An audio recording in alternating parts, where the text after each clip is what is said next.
Farmers, thank you for tuning into the Ecofarms and Agro Services channel. We're always excited to welcome you and to have you join us.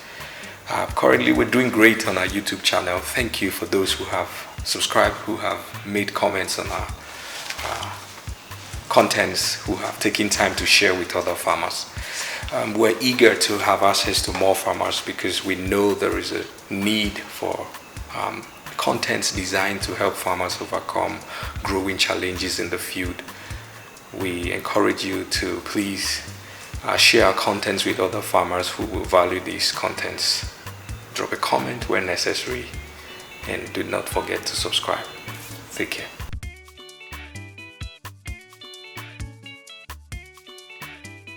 Hello everyone, thank you and welcome to the Ecofarms and Agro Services channel. In today's video we're addressing some very key good agronomic practice, which is how to properly use a knapsack, conventional knapsack spray. A knapsack spray is that kit we use to apply herbicides in the open field, insecticides in the greenhouse, and of course there are a number of other uses. We use them in the nursery for irrigating our young plants, and other use farmers multitask them for. But in this video we're focusing on how to efficiently use a knapsack in the greenhouse to guarantee an efficient management for insect pests. We've had a lot of farmers reach out to us essentially complaining that they have extensively burned through their bank accounts applying insecticides to their crops, and sometimes what they have observed is that these insecticides seem not to be working. Sometimes it may not be the insecticide, it may be you, it may be your farm hands not doing a good job. So today we just want to talk about this. Knapsacks are very important. They are manual types, they are the electric types, they are the motorized, fuel motorized options. At the Ecofarms, what we use is a simple manual type, as you can see in this carrot. But first off, in the previous video we discussed extensively the relevance of knapsack sprayers, the safety features that your staffs will have to put in place on how to efficiently use these knapsacks so that the farm is protected and of course they are protected. So I just want to run through it again. For those who've not watched that video, I recommend you go look at it. And so for a conventional knapsack, the first things you need to look at is the personal safety kit of the farm hands using the knapsack.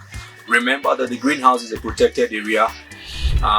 Unlike the open field where there is open ventilation, what happens is that because the environment in the greenhouse is enclosed, the risk of being exposed to the fumes and self-poisoning from use of knapsack or use of farm inputs like chemicals, insecticides, herbicides is more in the greenhouse because the ventilation is less and the fumes from the inputs are more localized with the environment. So precaution, we recommend at the Ecofarms that your first priority should be to be fully kitted.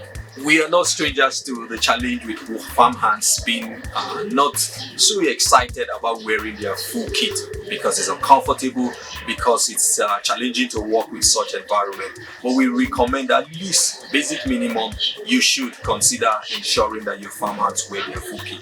The Ecofarms recommend a face shield to protect the farm hands as they use these inputs. Their eyes are properly protected. We recommend face masks to help them breathe properly without taking in the fumes of the farm.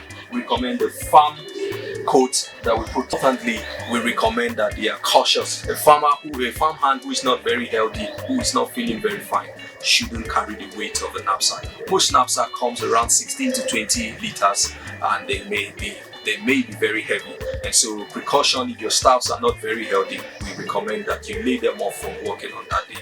They should be supervised by the agronomists in the farm to ensure that these safety features are properly minimized. And when you get that right, the next thing is your calibration.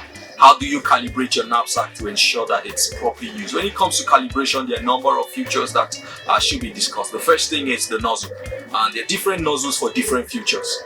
Some nozzles are designed to project the input away from the person applying it, the farmhand. Some nozzles are designed for a direct point spray.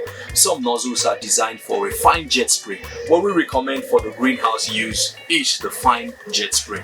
This nozzle is designed to produce a fine fume of the mixture so that it's targeting a broader surface area that the insects may be hiding. And then when you get that nozzle choice right, the next thing is your pace of application. How do you walk to apply? Does the farmhand walks too swift because he's uncomfortable, he wants to quickly spray and sneak out of the greenhouse, or he's walking too slow and then he's overdosing each plant? What happens when you walk too fast is that the plants are underdosed. When you walk too slow, you are overdosing. So there should be a balance. You should walk in a normal pace, ensuring that each plant gets the dosage as they should. Once you get your calibration right, the next thing to begin to look at is how do I apply these inputs so that the plants get the right dosage. At the Ecofarms, what we recommend is that farmhands walk to apply the inputs from below the plants. We will demonstrate that briefly.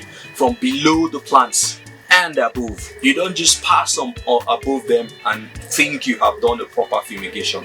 We have several types of insecticides. There are the contact, there are the systemic. I encourage you to read up on that, but essentially what they mean is when they have a contact with the insect pest, they kill them. Some, when the insect pest inhale the fumes, which is systemic, it's able to kill them. Some farmers work with the hybrid, which is a blend of the both. And so when you spray above the canopy, the leaves of the plants, as the word is, canopy, serves as a protector for the insect. Insect pests are very smart. They know that danger is coming and they can hide in the crevices of the plants. Like thrips, they love to hide in flowers, hide underneath leaves like aphids and whiteflies. And so when you pass just by spraying on the surface, particularly most insecticides that are lightly contact, or even the systemic, when they don't make a direct contact with the insect pest, remember that these greenhouses sometimes are lightly self-ventilated. These insects are able to escape their impact. So what we recommend is that you spray below. So when you spray below, you're targeting the insects hiding underneath. When you spray above, you're targeting the insects above. So you don't need to spray below and then come back, go through the label again above. No, you can spray simultaneously below and above, below and above, walking gently to ensure that each plant gets the right dose. If you are able to do this and do them carefully and ensure that these insects are properly targeted. We have a video that talks on pre-deletion sites, options where most, speak grammar for where most insects like to hide.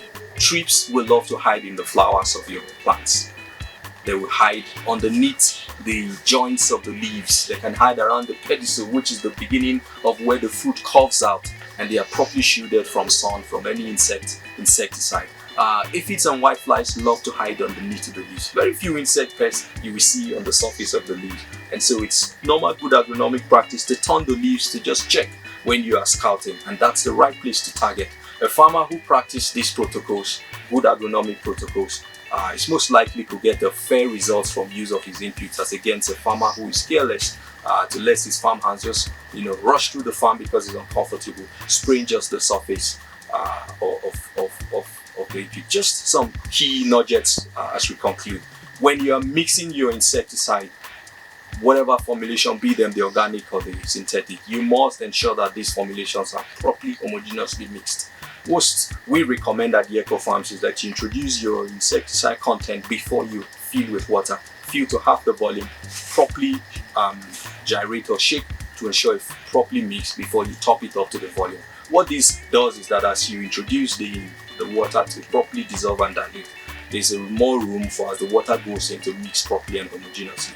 But when you put the water in the knapsack before you introduce the insecticide or the input as the case may be it a foliar, a fertilizer, what happens is that the input is not properly mixed homogeneously, so you spray just water to the plants and then the inputs rest underneath. Some other things we recommend in the safety for phytosanitary is whether used in the greenhouse or outside in the open field. We recommend before any knapsack is used in the greenhouse, we recommend a thorough wash.